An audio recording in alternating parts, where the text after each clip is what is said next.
St. Louis is a hardworking city, a tough city, half Southern charm, half Midwestern grit. We face our fair share of challenges for sure, as any other metropolitan area in our country does. But with a $1.7 billion NGA West campus being built just north of where we stand, I truly believe that St. Louis is at the precipice of a transformation that will reshape our city in the years and decades to come. When I ran for mayor, I ran on a simple vision.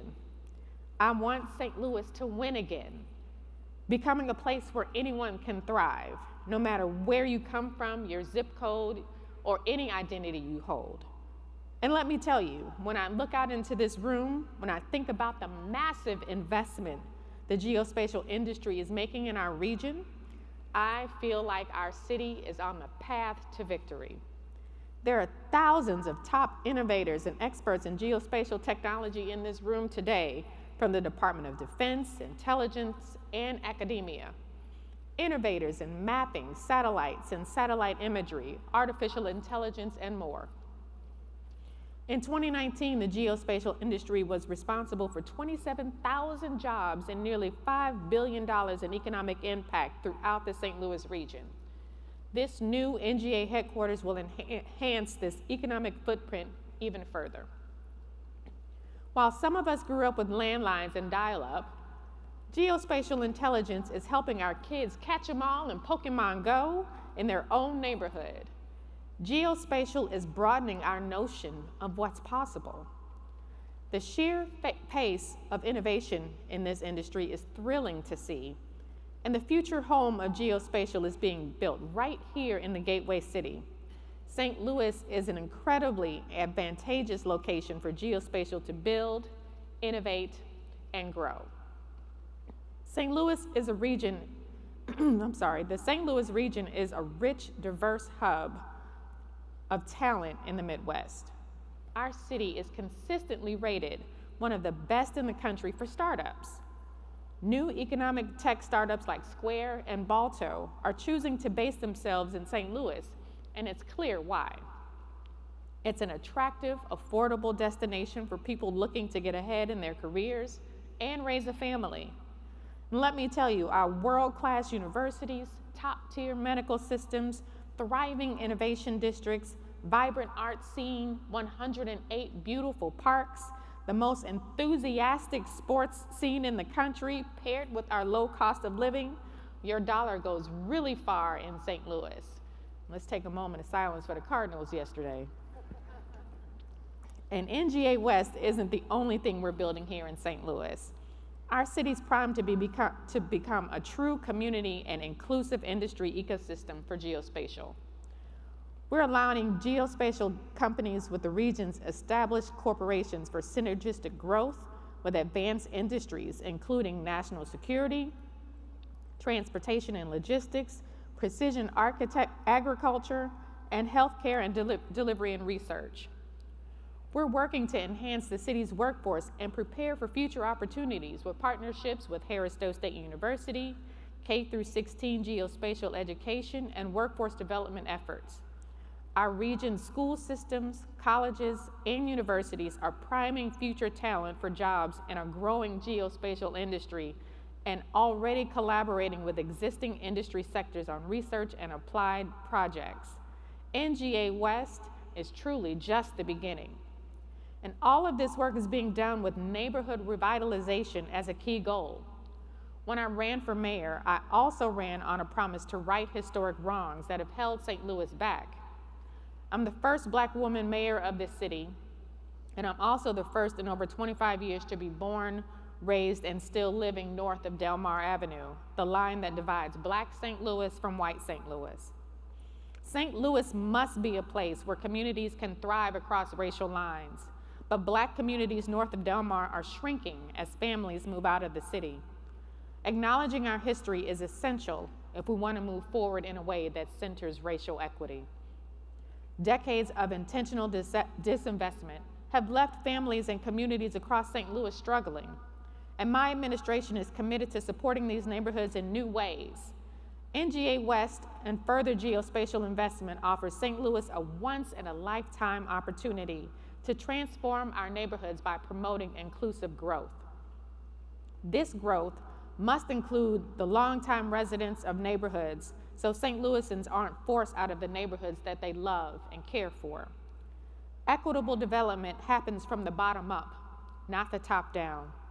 The City of St. Louis, alongside partners like Greater St. Louis Inc.'s GeoFutures initiative and local elected leaders, are rolling out a new neighborhood planning effort to empower community members to have a voice in how geospatial investments will impact them.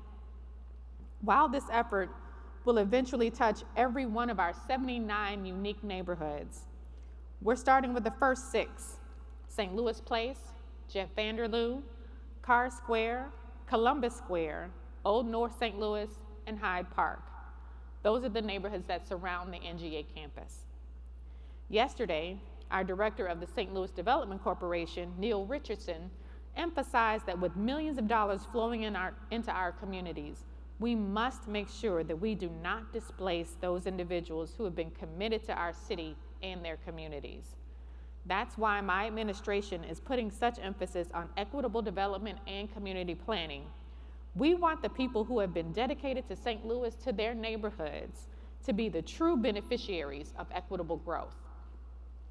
Meanwhile, my administration is focused on seizing another transformative opportunity: $500 million in federal funds from the American Rescue Plan to invest in the people of our city. With our first round of funding, $135 million, we're investing directly in people with 3 key areas of focus: strengthening our public health infrastructure, providing economic support during uncertain times, and improving public safety by addressing the root causes of crime. But that's just the beginning. St. Louis still has hundreds of millions of dollars in the bank to help bring in a new era, with a developing action plan to help build a diverse workforce. NGA, geospatial companies, and entrepreneurial organizations will need in the near future. This is all important work. When it comes to the future of our city, I think about NGA West and geospatial in human terms. I think about what it means to create good-paying jobs for parents who are looking to support their families and build better lives. My son, Aiden, is 14 years old. And let me tell you, no amount of geospatial intelligence tools can help figure out what goes on in the mind of a 14-year-old teenager. If one of you can innovate a map for that, for the teenage brain, every parent on the planet would buy it. We talk a lot about what he envisions for a career someday. By the time he graduates from college, NGA West will be an international destination for them to build careers in geospatial intelligence. St. Louis will be a place young people interested in geospatial technology will want to work, to come to study, build a life, and grow a business. I already know what's on the minds of mothers and fathers across the city. How can my kid get a job at NGA? That, to me, is the most exciting part of this promise. Geospatial is giving St. Louisans hope and a brighter future. That's what winning looks like for St. Louis, and I'm honored to be your partner with you as we transform the geospatial industry and our city for the better. We're building something very special in St. Louis, and I'm excited that you're here to help us. Thank you again for this invitation and warm welcome.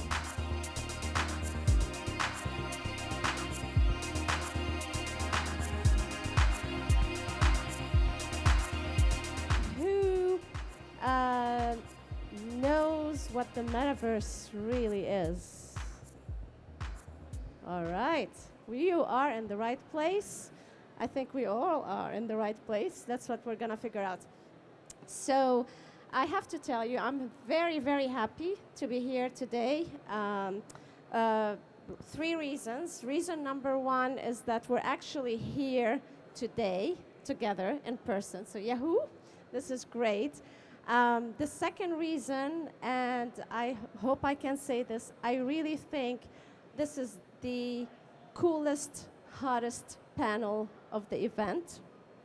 And we're doing it in the Young Professionals Hub, which is where the future starts. So it's just so appropriate.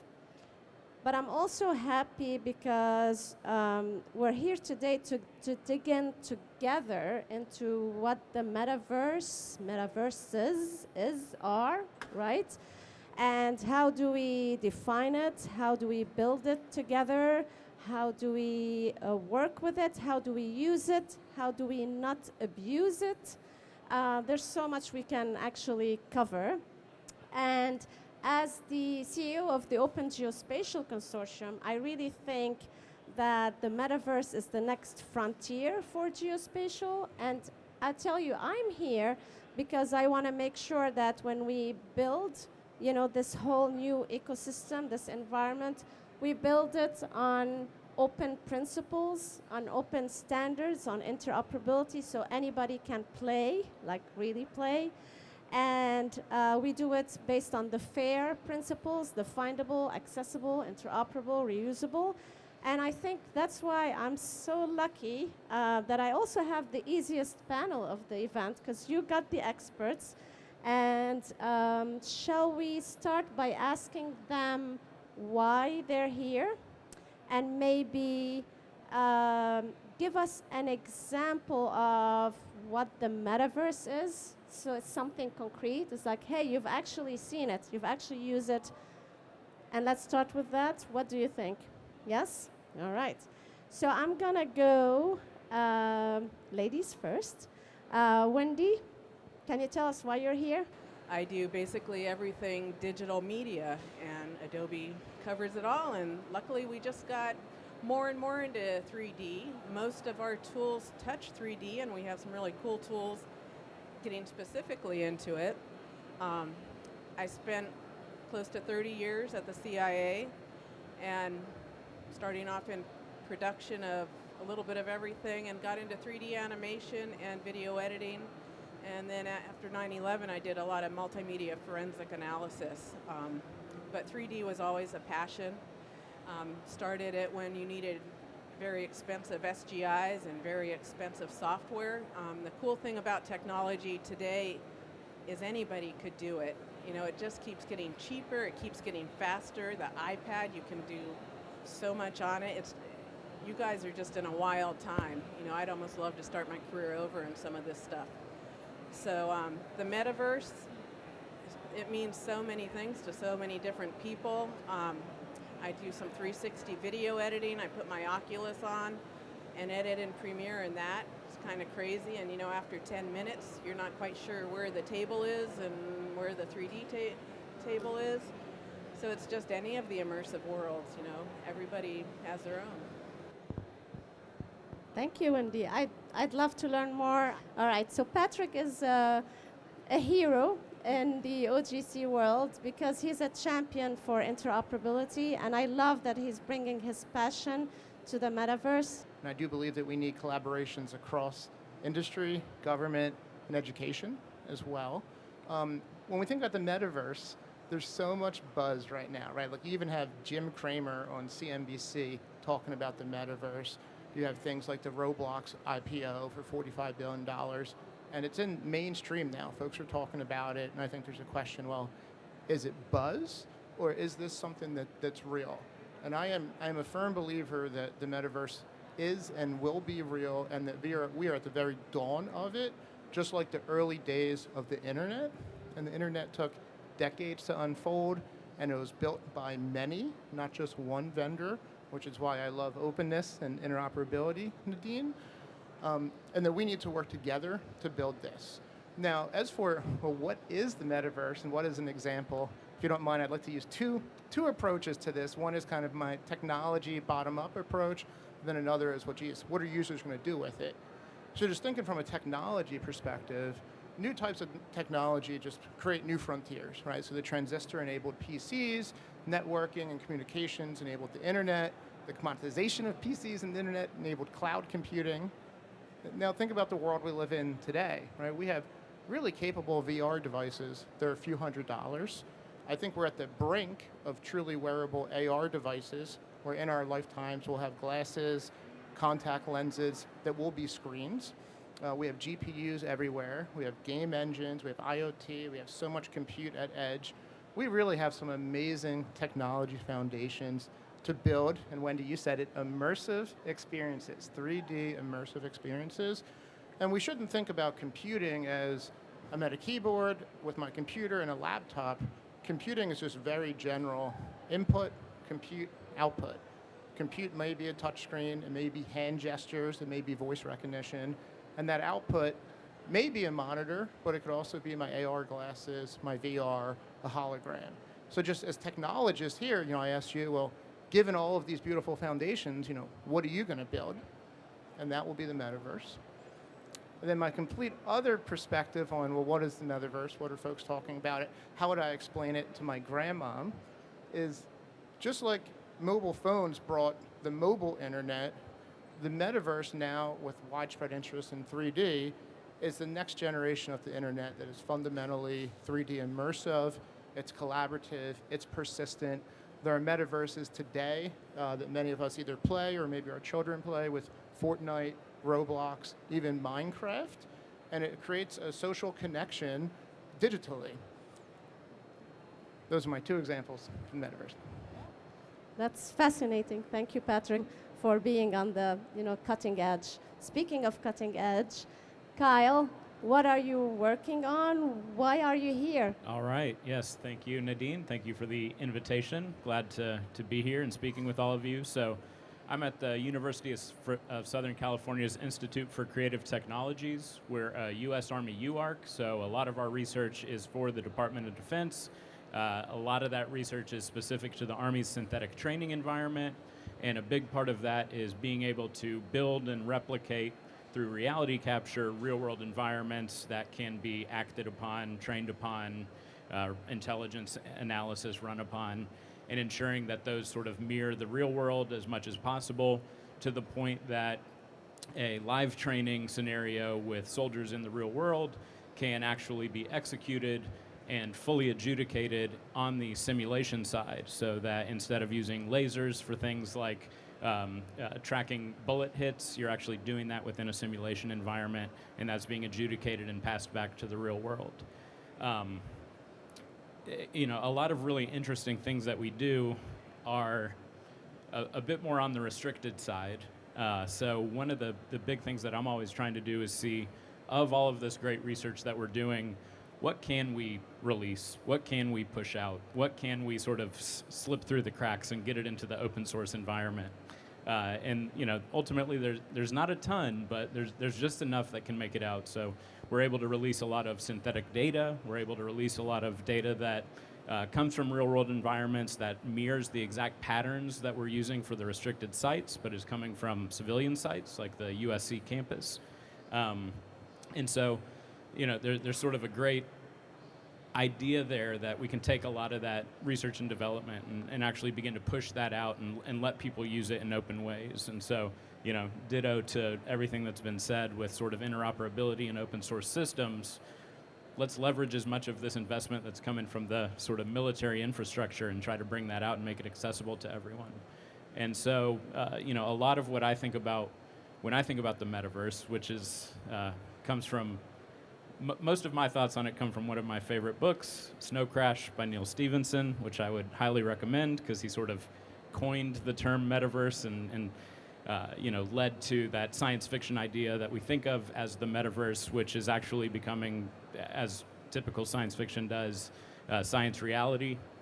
And so it's really interesting to look at that idea, everything we've talked about, these 3D immersive environments, where we'll be able to take those, in the next 5 years, 10 years, and where they're going to be much further out, 50 years from now, where it will be indistinguishable from the reality that we typically know when we're just sort of sitting around here in the exhibition hall. So, anything we can do, and like Patrick said, a lot of you are working on the metaverse and you don't even know it.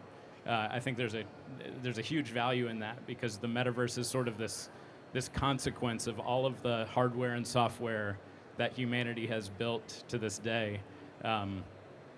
We're going to meet that point where there's no other option but that becoming the metaverse. So to me, that's sort of the it's a very exciting path to be on. So I'm glad you're all here to listen to us talk about it. Well, thank you, Kyle. So a reminder that, you can ask questions on the cards. So let me whet your appetite a little bit. So how about we try to go through the flow of the metaverse from what are we practically doing with the geospatial, because we're the geospatial people, and then what are we doing, or how are we bringing this into the Intel environment, and then how are we commercializing all of this? So does that sound like a good flow? All right. So with that in mind, maybe Patrick, you can kick us off. So you're doing a lot on bridging geospatial and metaverse. So how are you practically doing this, and what kind of opportunities is it opening up in the GEOINT and for young professionals? Yeah, great question, and there's definitely no shortage on opportunities, certainly for all the young professionals here. When we think about going from data acquisition to data dissemination in the geospatial world, I think no community knows that better than the GEOINT community that's here today. When we think about the metaverse, the need to acquire data from the real world to create 3D virtual representations of that is just going to skyrocket, right? We're going to have 3D immersed in every aspect of our lives, to the point where I even think about what we think of as a web browser today, right? I really think it's going to be a 3D engine tomorrow, and we need, essentially, let's call it the web pages of today. You need those 3D environments of tomorrow, and many of those are going to be digitized versions of the real world. If you think about just the whole pipeline, I think maybe a good example for us is just think about St. Louis, right? And playing maybe Fortnite in St. Louis, or maybe playing Roblox in St. Louis, and what it takes to model that, to create that 3D model of St. Louis, right? Every block, every building, the interior of a building, the exterior of a building, every door, every window. It's a lot of triangles, it's a lot of geometry, it's a lot of textures, but it's not just the model itself, it's also the semantic information about knowing that concrete is concrete, that a window is a window, and that they reflect light differently, or that on the ground there's concrete and there's grass and they have different coefficients of friction, and an object moves differently across those. And then a door can open in one direction, but maybe not open the other direction, right? It's a lot of data. We have sensors to acquire data. We have algorithms, photogrammetry algorithms. Kyle, maybe you could tell us a lot about that in a bit, to generate those 3D models. Then we have AI to add those semantics. And then we need formats to store and disseminate these, right? To go all the way from acquisition to dissemination.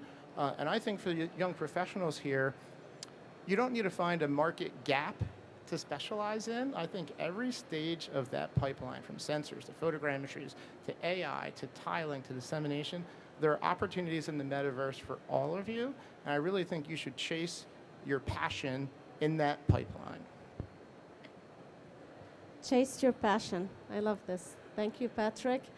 I don't know if you're like me, but when I first, started to get, familiar with the metaverse, and then met Wendy, I'm like, wow, I didn't know Adobe was doing stuff in the metaverse and doing stuff in the Intel environment. And what Wendy's doing is actually bringing the metaverse, or making it operational in the intelligence environment. And I bet that's not easy, and there are challenges. So how are you doing this, and what can we help you with? So there's a few things. Adobe is more commercial, so some of our products are commercial only, like our new Arrow. I don't know how many of you have tried it. You can use it on your iPhone or your iPad, bring a model in and have it in augmented reality, so I could put a big monster right out in the middle of you guys on my iPad and just have a fun old time. It kind of makes the day go by, when you're at the airport or something, doing that. And I work with the product teams to say, hey, we really need it on-prem. How can we do this? And some of it is because people in San Jose just don't know about it. So making it aware to my different product groups, they get into it and want to bring that in. And then on the other side, I look at the products that I can use on the inside and what examples I can make. When I was doing 3D animation inside, I would try a lot of stuff. I'm a graphic designer by degree, and I learned 3D animation on the fly, and I remember I found it very interesting. I'm a very visual person while I'm working with all the engineers who aren't. And I was doing one flying piece of equipment, and because you're putting it visual, you're making it to time, they really never saw that. And I was at a point that I had to start up an engine one before the other, and I brought in a senior engineer and a junior engineer, and they had never seen this before, and they debated about it because they never thought about it.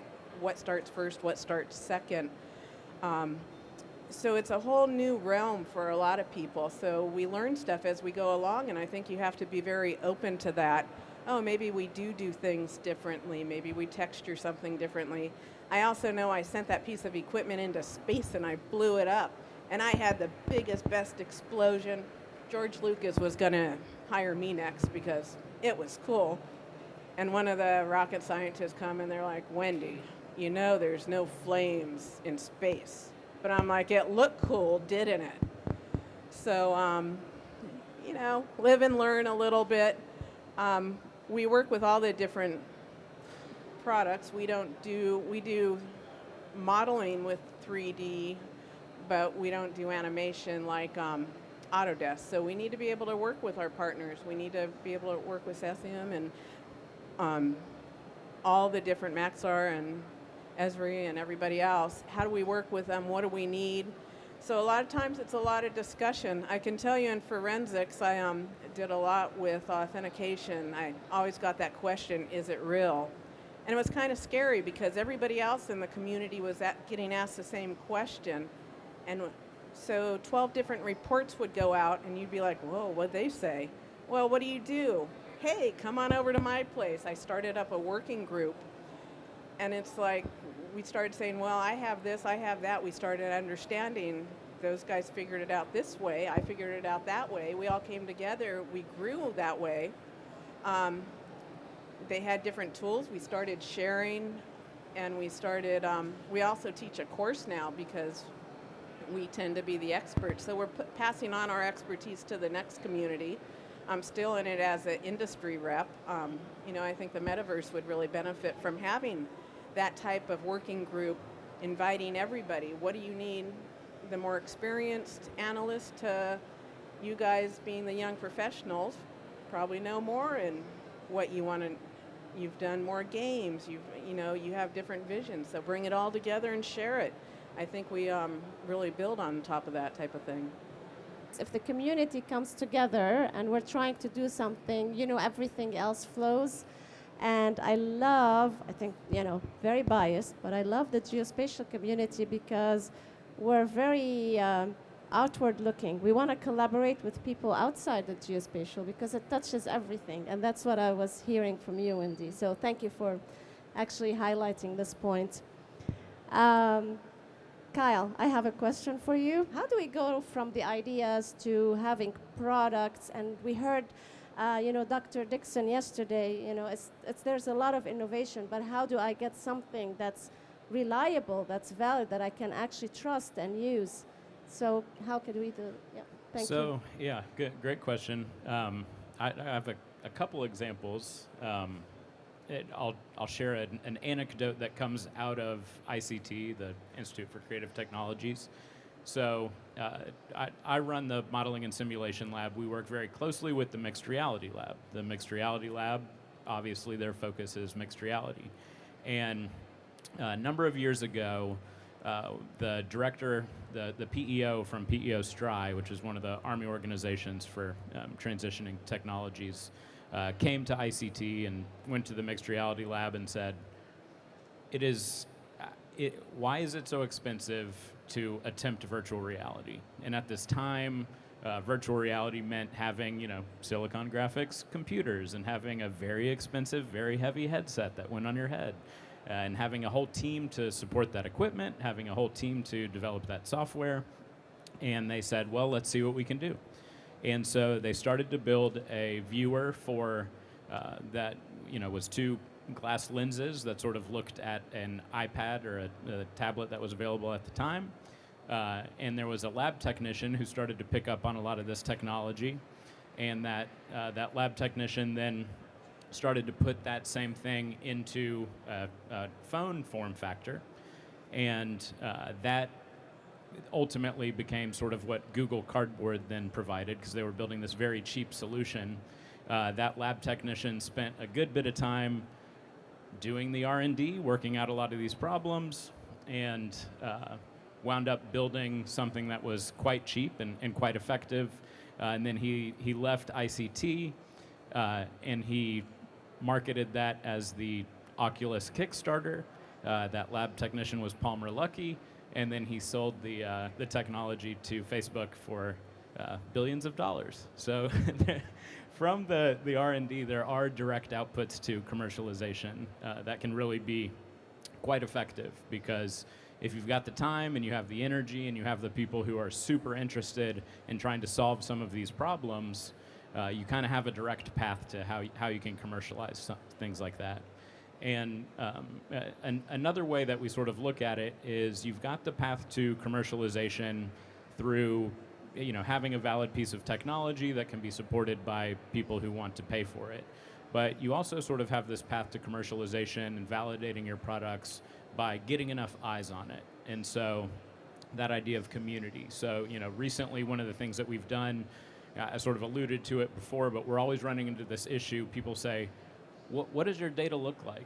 What is this geospatial data that you have? And like Patrick said, we do photogrammetry. We take those photogrammetric models, we run them through automated machine learning pipeline. That pipeline then applies all of that semantic classification and feature attribution, so we know the location of every tree in that data set. We know the type of tree. We know where the buildings are, what they're made of, what the ground materials are, and that all happens automatically. And so people always say, what does it look like? We want to get our hands on this. And again, it's typically been really hard to share because it's coming from a restricted site, typically a military installation. So we have a new initiative now with USC's Spatial Sciences Institute and the Wrigley Marine Institute, which is out at Catalina Island, which are all schools under USC. And so we actually now are coordinating with the Army Corps of Engineers and with ERDEC CREL, which is the Cold Regions Research in New Hampshire. Dave Finnegan, who's the director there, who's also one of the leads to support the NGA GRID program, of going out to Catalina Island, flying as many different sensors as we can, whether those are off of a UAS, off of a helicopter, electro-optical, multispectral, LiDAR, anything that we can, getting all of that data over the same area, over the Marine Sciences Institute, where we also have littoral environments. We can do bathymetry, we have mountains, we have buildings. Taking all that data, and we're currently preparing it, running it through the pipeline to make that entire data set publicly available. We're inviting industry, academia, government, anyone who can come out who wants to fly something, capture interiors, exteriors, all within the same space, make that data publicly available. And we're going to be doing that probably 2 to 4 times a year. So not only do we have that data set at one point in time, but we can do this continually, so we actually have that temporal aspect. And so, again, that sort of path to, it's not necessarily commercialization, but it's providing a complete data set and the tools so that someone else can take that and build the commercial tools off of that data, which ultimately can sort of help the entire community. And so, it just becomes a wonderful way to begin to sort of apply these existing technologies to build what could ultimately be the foundational data set to prove out the metaverse and these type of things. So it's more information about that will be coming in the very near future, but something that I think anyone here who has an interest in that could obviously take advantage of. Sounds good. So you hit also on a point that the metaverse is as much about imagination and creativity, and that's what you guys are doing. You're setting the stage for people to go crazy with what they can do with it. So we have a lot of questions. We need more time. So I'm gonna see what we can do here. This is, I think, a very open-ended question, but I like it because it's from the young professionals. So I'm interested. How do I begin? Where do I start? What do I do? Help. Who wants to? Yeah. Can I jump in first? I would say one is you may already be doing it, right? And you should chase your passions. And within the metaverse, when you look at where the momentum is right now, anything around building 3D immersive experiences, I think is very exciting. Anything on the data acquisition side that Kyle mentioned. And then you said the word creative, which a big part of the metaverse, which I completely forgot to mention, is to empower creative folks, right? There are economies where people will make digital goods like clothing for avatars and experience. So, you know, whether you're artistic, whether you're an engineer, I think there's a breadth of opportunities. And I'm sure, speaking for all of us, we'd love to talk to you after the panel as well. Explore the emerging technologies. You know, those are going to be a big part of the key. So decentralized environments, things like blockchain and Web3, like a lot of these are going to be the underlying foundation that powers the metaverse. And when you sort of look at a lot of these technologies and how they'll fit together, that's where you'll find these very unique spaces that you can actually apply work to. You know, like Patrick mentioned, if you're an artist and you just want to be creative, maybe you spend your days creating the clothes for those avatars, right? But if you want to be on the development side of that, then you've got the things like the blockchain. So how do you make sure that someone knows that they actually paid for that shirt?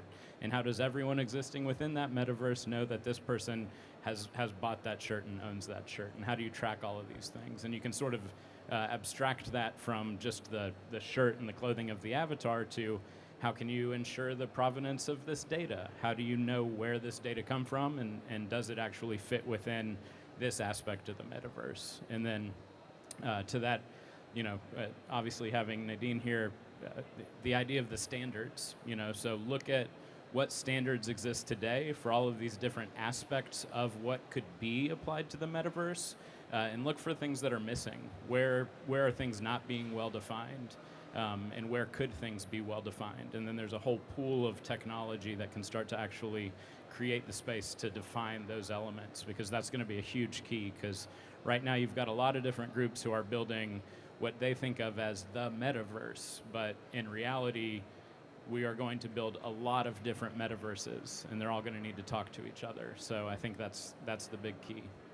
So how do you see the transition of the workforce from monitors to the AR, VR, immersive, without causing data overload, without overwhelming?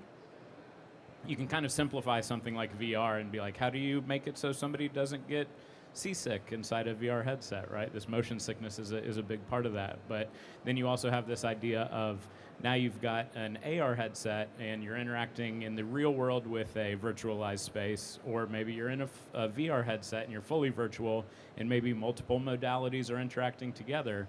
How can you sort of, the mind is very adaptable. So by putting a VR headset on somebody and saying, this is where you are now, a lot of people will just kind of go with it. But you need to look at how you can begin to sort of balance some of that, because especially when we look at the augmented reality aspect, cognitive overload is a huge problem. And the Army specifically is dealing with that right now. They're building a headset based off the HoloLens 2 called the IVAS headset. And it needs to tell the soldier everything about the battle space that they're in and give them full situational awareness. And so how do you do that without distracting them from the reality that bullets are flying at them? How do you make it more accessible to them to get that information, but not make it so, not overload them to such a degree that it could apply some sort of shock or freeze their cognitive abilities, because everything happens in a split second. So a huge area of research. So there's not really a great answer because we don't know. But that's something that definitely needs to be explored. I think the same question could have been asked when the internet was coming of age, when mobile phones were coming of age. and that, I hope history doesn't repeat itself, and that we can have lessons learned on best practices there, and even like screen time, how much time am I on my phone.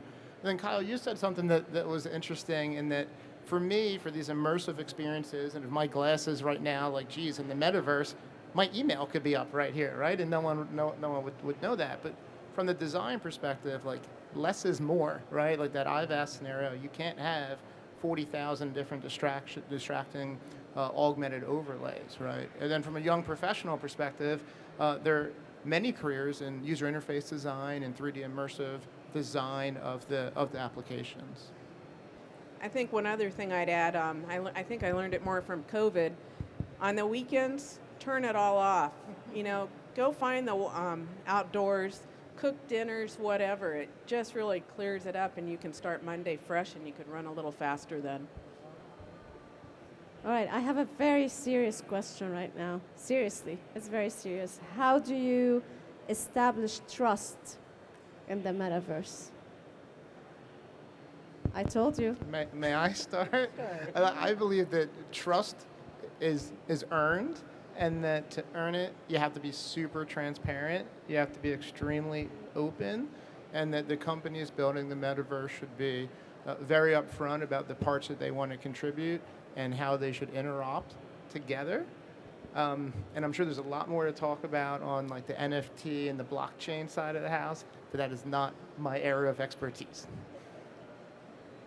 I end up dealing a lot with it. I can tell you when Second Life came out, I spent more time thinking about how the bad guys were playing with Second Life. It was never a good dinner discussion with guests. They always thought you were a little weird.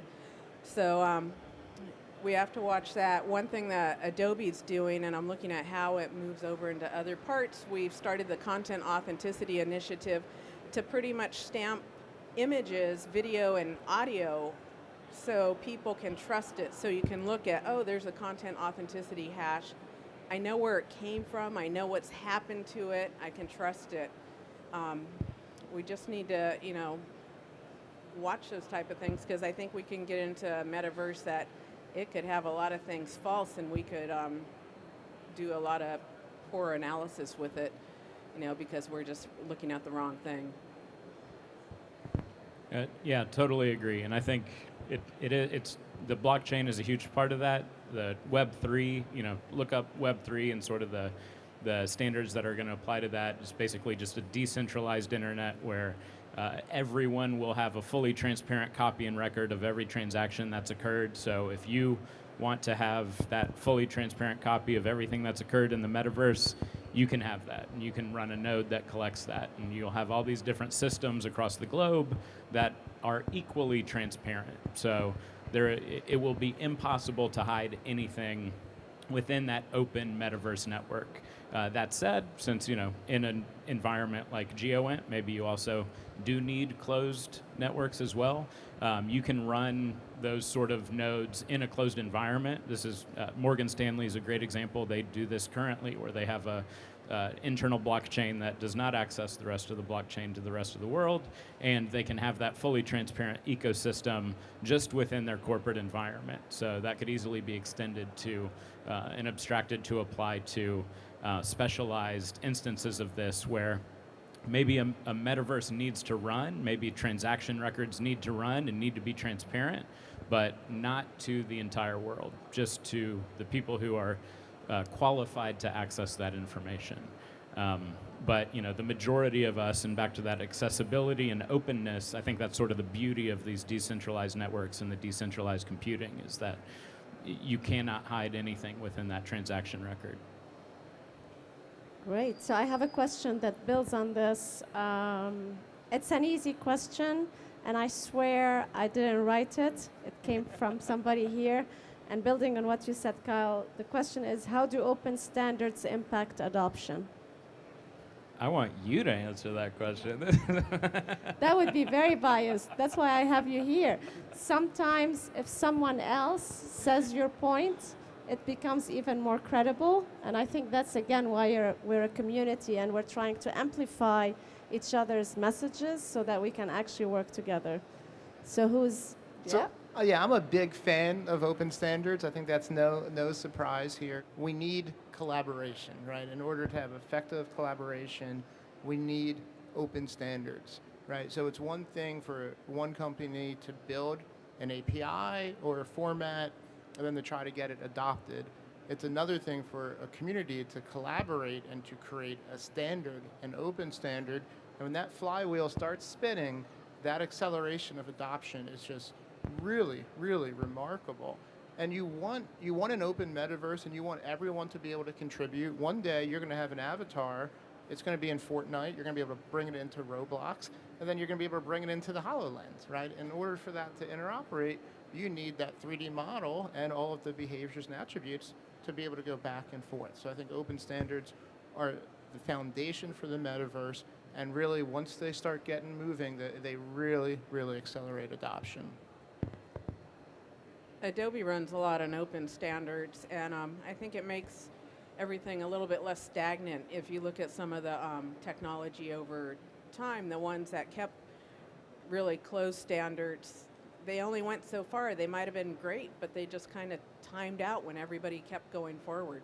I think that's why I'm here today. That's why I'm very excited, the times we live in, because people come up to us and say, oh, you're, Open Geospatial Consortium, working with other consortiums out there, because it's not all geospatial, right? Yes, we'll just adopt the standards that, you come up with, and we will be, compliant and collaborative. And I'm like saying, we don't have those standards yet. That's why we're here. We're all building this together, including the standards part. So it's really the collaboration from the very beginning that I think makes the impact that Patrick was talking about. So we have a couple more questions. You still guys are up for it? This is a good question.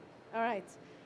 So the question is, I'll see how I can phrase this. So we talked about creativity earlier. How do you maintain the creative part, right, while working in an industry that is hesitant about new, innovative ideas? 5 minutes. Go. Okay, so my institute is the Institute for Creative Technologies, so slightly biased on the creativity side, but I think that's a big part of it, is that in any of this stuff that we're doing, in applying any of this, there is absolutely a creative element. And so one of the things that we've been doing is trying to build these tools. And so, obviously there are a lot of students at USC who sort of want to figure out how to start working with a lot of these ideas. And so we build a rough set of tools, we build some examples and some demonstrations of what could potentially be done, and then we sort of run what we call these like BYOC sessions, bring your own creativity, where we say, here's some tools, theoretically, what could you do, right? So for something like, I was mentioning earlier, the release of the USC campus, geospatial data set. So, we say, hey, here's the geospatial data set. Here's a bunch of different tools that you can use with this data set. So line of sight analysis, or vegetation detection, or measurement tools, vectors for the roads within the data set, right? All of these things that sort of provide different elements, but not a complete picture. And then we ask the students, like, what would you do? What could you use these tools for? And we get a huge range of answers back from that. Things like, I could look at ways to help solve the homeless problem, or I could look at the flow of traffic, or I could look at how to increase sustainability on the environmental side for the buildings and the vegetation. So there's all of these really unique ways that you can actually tap into that. So, I would say never feel shoehorned by the limitations of your research or your job or what someone is telling you need to do. Whatever you're doing, always just look for something about that interests you, even if it might not necessarily be what you're being paid for or asked to do, because you might find something that's a lot more fulfilling. So that would be my answer. Yeah, you should be a change agent, right? And you should look for ways that maybe you can pilot a new and innovative idea. I think people are open-minded where if they can make a small investment and potentially get a breakthrough. And then finally, and Kyle, I think you kind of said this, but like, you could ask forgiveness, not permission. Creativity doesn't have to push it to the bitter end. You don't always have to have that as your final answer, but see how far you could take it. I also have a quick challenge on the metaverse. Take a card and write out what you think the metaverse is going to be in 5 years. Put it somewhere safe. In 2026, I'll see you guys back at GEOINT, and the one who has the most accurate, I'll take to dinner.